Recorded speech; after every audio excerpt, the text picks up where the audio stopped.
Estudo Bíblico 4.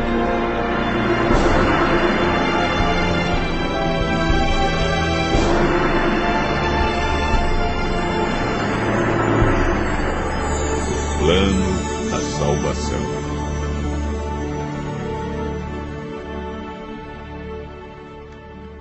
Para Deus, não importa o que fomos ou o que fizemos no passado. Ele nos ama com amor eterno. Prontificou-se a vir ao mundo e passar pela agonia da cruz a fim de resgatar a humanidade perdida. Entretanto, há muitos que se perguntam: como posso ser bom diante de Deus? Como posso apagar meu passado? Como posso ser apresentado sem culpa diante dele? Como posso ser salvo? O caminho para a vida eterna é muito fácil de ser achado e compreendido, mas poucos sabem como ir a Cristo e experimentar perdão, alegria, paz de espírito e esperança. O estudo de hoje mostra a resposta bíblica para uma vida cristã vitoriosa.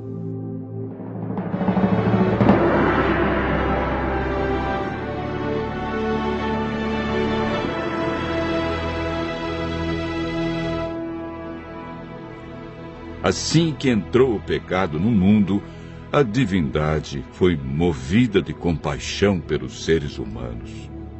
O Pai, o Filho e o Espírito Santo elaboraram um plano de redenção. Cristo se prontificou a deixar as cortes celestes, descer à terra como homem e pagar a pena do pecado e redimir a humanidade.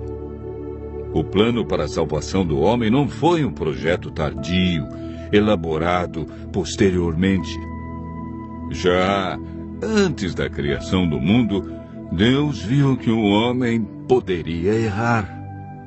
Ao pecarem, Adão e Eva perderam sua natureza perfeita. Deus não podia permitir que eles comessem da árvore da vida por mais tempo, pois, se comessem de seu fruto, viveriam para sempre e sofreriam constantemente os resultados do pecado. A Bíblia afirma que por um homem entrou o pecado no mundo e pelo pecado a morte.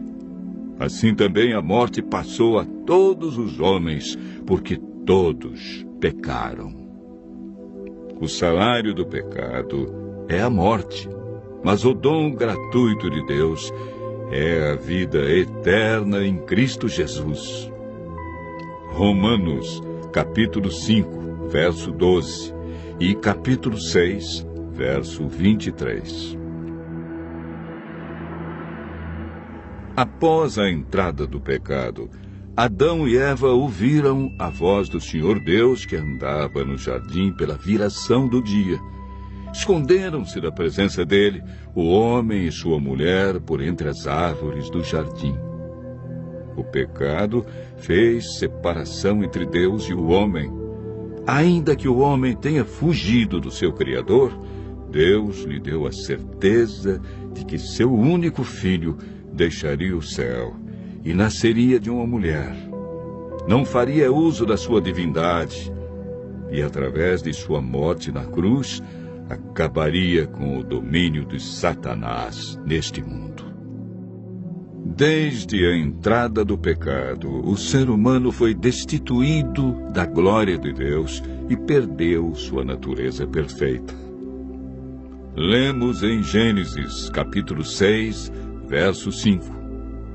Deus viu que a maldade do homem estava se multiplicando na terra e que a vontade do seu coração era continuamente má. O salmista Davi declara: porque eu nasci em pecado, e em pecado me concebeu minha mãe. O profeta Jeremias descreve o estado do coração do homem após o pecado. Ele diz: enganoso é o coração mais do que todas as coisas, e desesperadamente corrupto. quem o conhecerá? Jesus afirmou que é do coração do homem que procedem os maus desígnios, adultérios, prostituição, furtos, falsos testemunhos e blasfêmia.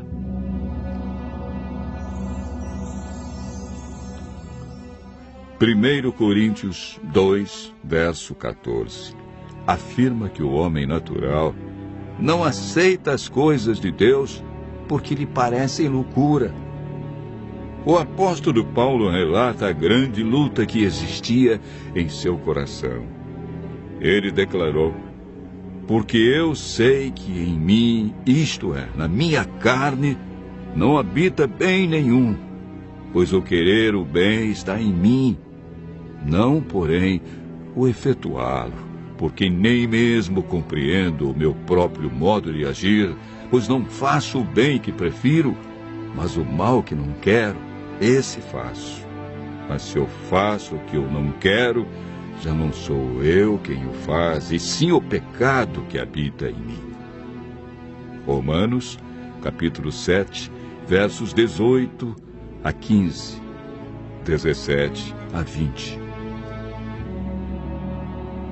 Jesus é o Cordeiro de Deus que foi morto desde a fundação do mundo.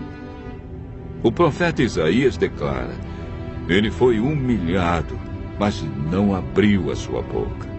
Como cordeiro foi levado ao matadouro, e como ovelha muda perante os seus tosqueadores, ele não abriu a sua boca. Isaías 53, verso 7. A Bíblia afirma que naturalmente o homem é escravo do pecado. É por meio do Espírito Santo que somos transformados em novas criaturas.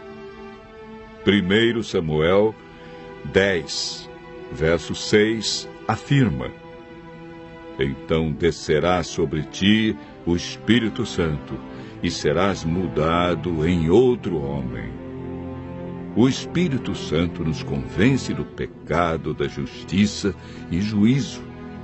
Ele nos guia ao conhecimento da verdade e implanta os princípios da lei de Deus no coração. A salvação está hoje ao alcance de todos nós, porque pela graça sois salvos, mediante a fé. E isso não vem de vós, é dom de Deus. Hebreus, capítulo 5, verso 9, afirma: e tendo sido aperfeiçoado, tornou-se o autor da salvação eterna para todos os que lhe obedecem. A obediência é fruto da salvação em Cristo Jesus. Continue ouvindo a voz de Deus e aceite a salvação através do grande sacrifício de Jesus Cristo, realizado na cruz para ter a vida eterna.